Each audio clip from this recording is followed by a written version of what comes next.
ఈ మన లండన్ చింతకాయ గాడు పాపం ఉన్న చోట ఉండకుండా గెలికి వాసన చూసుకోవటం మనోడికి బాగా అలవాటు. ఏదైతే నారా లోకేష్ గారు జాతీయ వర్కింగ్ ప్రెసిడెంట్గా అనౌన్స్మెంట్ అవడంతో ఇక మన లండన్ చింతకాయ గాడు ఒక పోస్ట్ పెట్టాడు. నాకు అర్థం కాని విషయం ఏంటంటే, వాడు పోస్ట్ ఏం పెట్టిన తర్వాత మాట్లాడదాం. అరే బాబు, మీ పార్టీకి సంబంధించిన అంశాలు మీరు మాట్లాడుకోవటం తప్పులేదు. ఇప్పుడు నువ్వు పోస్టు పెట్టి అడగడం ద్వారా తిరిగి మళ్ళీ మీరు రిటర్న్ కౌంటర్ వేస్తే మా నాయకుడిని అలా అంటారా, మమ్మల్ని ఇలా కించపరుస్తారా అని చెప్పేసి ఎందుకు ఆ రూముల్లో కూర్చొని ఏడుస్తారు. అసలు మీరు అంటాం ఎందుకు? ఇప్పుడు మీ పార్టీ ఏమైనా సక్కదనంగా ఉందా? మీ పార్టీకి ఏమన్నా ఒక బ్రహ్మాండమైనటువంటి ఒక క్రమశిక్షణ కలిగినటువంటి పార్టీనా? మీ బతుకులేందో మీ పార్టీ చరిత్ర ఏందో అందరికీ తెలుసు. సరే, ముందు మన లండన్ చింతకాయ గడి ఏ పోస్ట్ పెట్టాడో ఒకసారి ఆ పోస్ట్ చదివే ముందు ఫస్ట్ టైం మీరు కానీ నా వీడియో చూస్తున్నట్లయితే మీరందరూ కూడా మన ఛానల్ని సబ్స్క్రైబ్ చేస్తారని, అట్లాగే నా వీడియో మీకు నచ్చితే మీ స్నేహితులకు మీ కుటుంబ సభ్యులకు షేర్ చేస్తారని, అంతేకాకుండా హైప్ బటన్ ద్వారా మీరందరూ కూడా నాకు ఒక చిన్న హైప్ ఇవ్వటం ద్వారా ఒక పెద్ద కమిట్మెంట్ నాకు మీరు అందజేసిన వాళ్ళు అవుతారు, సపోర్ట్ ఇచ్చిన వాళ్ళు అవుతారు. సో దయచేసి మీరందరూ కూడా అన్ని విధాలుగా సహకరిస్తారని మనస్ఫూర్తిగా కోరుకుంటూ, ఇక మనోడు ఏం ట్వీట్ చేశాడో ఒకసారి మనం చూద్దాం. నారా లోకేష్ గారు ఎవరితో పోటీపడి జాతీయ వర్కింగ్ ప్రెసిడెంట్ సాధించాడు.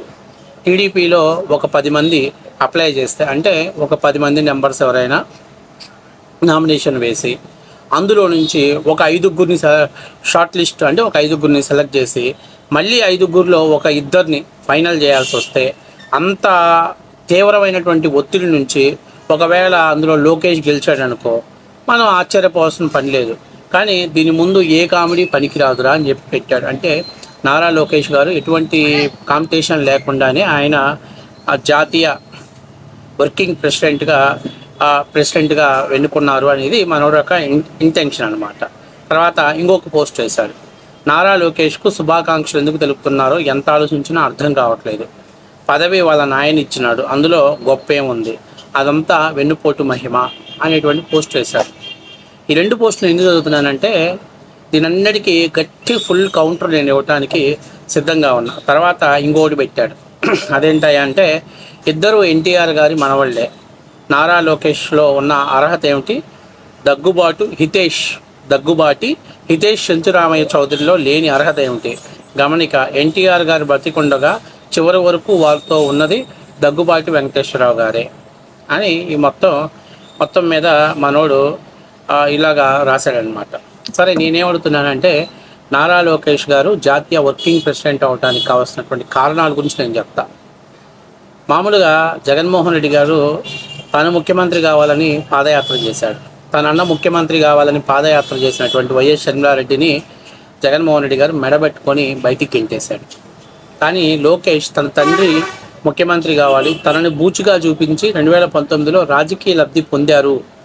అటువంటి పార్టీకే తాను ఒక పవర్ఫుల్ నాయకుడిగా తయారయ్యి ఎవరైతే నన్ను బూచిగా చూపించి అధికారం పొందారో వాళ్ళ దగ్గర నుంచి తిరిగి అధికారాన్ని సొంతం చేసుకొని మా నాన్నని ముఖ్యమంత్రిని చేయాలని నారా లోకేష్ గారు యువగలం అనేటువంటిది పాదయాత్ర ప్రారంభించి దాదాపుగా ఆయన సుదీర్ఘమైనటువంటి పాదయాత్ర చేశాడు. ఎన్ని ఆటంకాలు వచ్చినా, ఎన్ని ఇబ్బందులు వచ్చినా, మీ పార్టీ ఎన్ని నీచమైనటువంటి కుట్రలు చేస్తున్నా వాటన్నిటినీ కూడా జయించేసి పాదయాత్రను ప్రారంభించాడు. ఒక రకంగా చెప్పాలంటే నారా లోకేష్ని తుప్పుని మీరు పప్పు అంటూ హేళన చేస్తే ఈరోజు బ్రహ్మాండమైనటువంటి ఒక పవర్ఫుల్ ఆయుధంగా మార్చడంలో ఉపయోగపడింది మీరు చేసినటువంటి గేలి, అవహేళన, అవమానాలు. కాబట్టి గతం గురించి నేను చెప్పదలుచుకోవట్లా. లోకేష్ గారు స్టాన్ఫోర్డ్ యూనివర్సిటీలో చదువుకున్నాడు. అట్లాగే కార్యకర్తల సంక్షేమం కోసం ఆయన సంక్షేమ నిధి పెట్టాడు, కార్యకర్తలకు బీమా ద్వారా హెల్ప్ చేశాడు. అలాగే గ్రామీణ శాఖ మంత్రిగా పనిచేసి ఆయన అనేకమైనటువంటి ఐటీ కంపెనీలు తెచ్చాడు.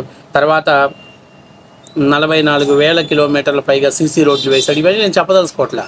అవి ఒక మంత్రిగా ఆయన చేయాల్సినటువంటి బాధ్యత ఆయన చేశాడు. అర్థమైందా? కానీ లోకేష్ ఒక అధికారాన్ని కోల్పోయిన పార్టీని మళ్ళీ తన కష్టంతో తన చెమటని పెట్టుబడిగా పెట్టి ప్రతి ప్రజల దగ్గరికి వెళ్ళి ప్రజల మనసు తట్టి, నేను చంద్రబాబు నాయుడు గారి కుమారుణ్ణి, ఈ రాష్ట్రానికి ఒక సమర్థవంతమైన నాయకుడు కావాలి, ఆయన పరిపాలన కావాలి అని చెప్పేసి ఇవ్వగలమైనటువంటి ఒక పాదయాత్ర ద్వారా ఆయన ప్రజలకు చేరువై తనని తాను మార్చుకొని భవిష్యత్తులో తెలుగుదేశం పార్టీకి ఒక బలమైనటువంటి లీడర్ అంటే ఎలా ఉండాలో నిరూపించుకున్నాడు నారా లోకేష్ గారు. ఇది నారా లోకేష్ గారి యొక్క క్యాలిబర్, దమ్ము.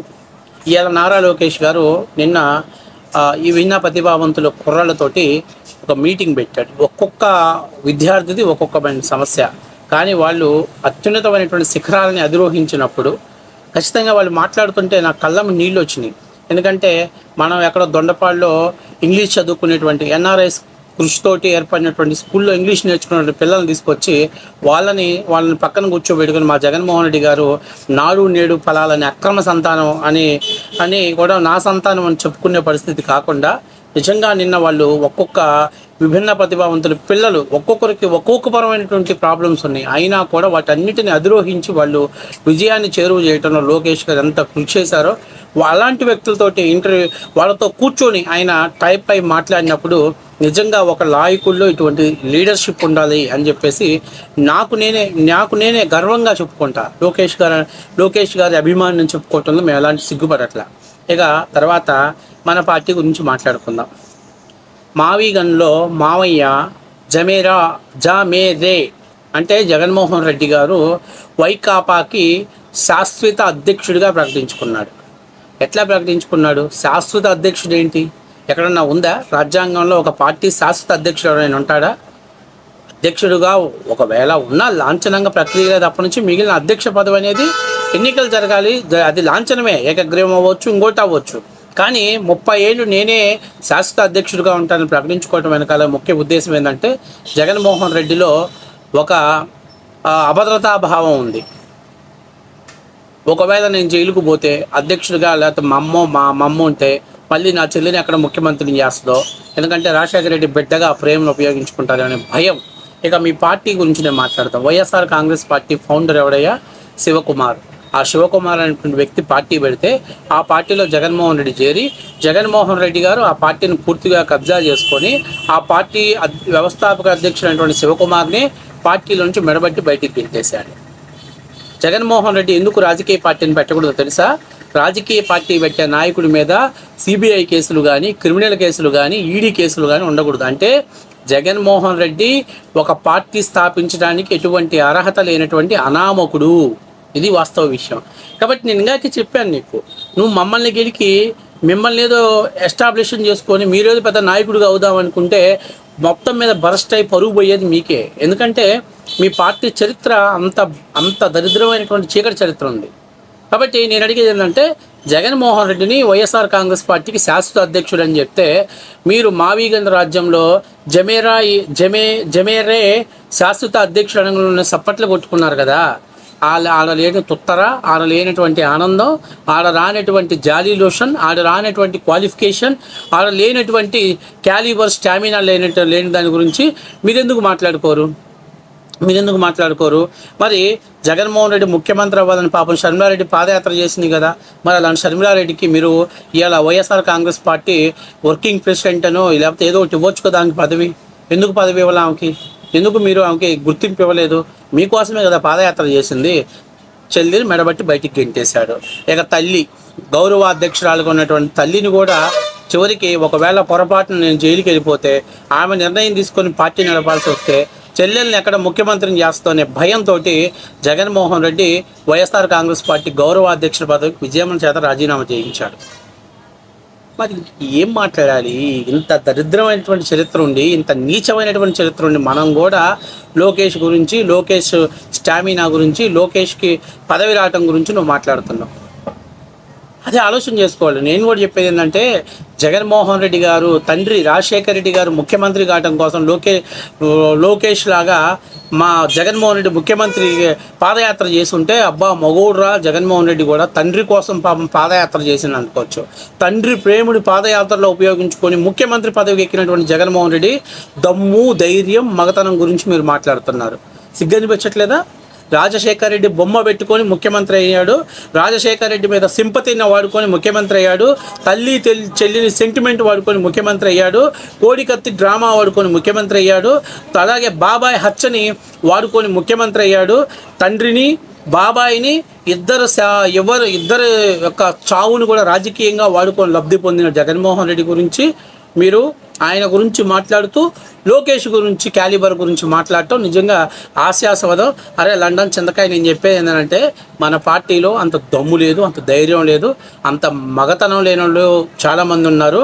కాబట్టి నేను చెప్పేది అంటారు చింతకాయ, ఈ చింతకాయ మాటలు బంద్ చేసి మీ పార్టీది మీరు కడుక్కోండి, మిగతా వాళ్ళ పార్టీలో ఏలు పెట్టకండి, కంపు కొట్టింది.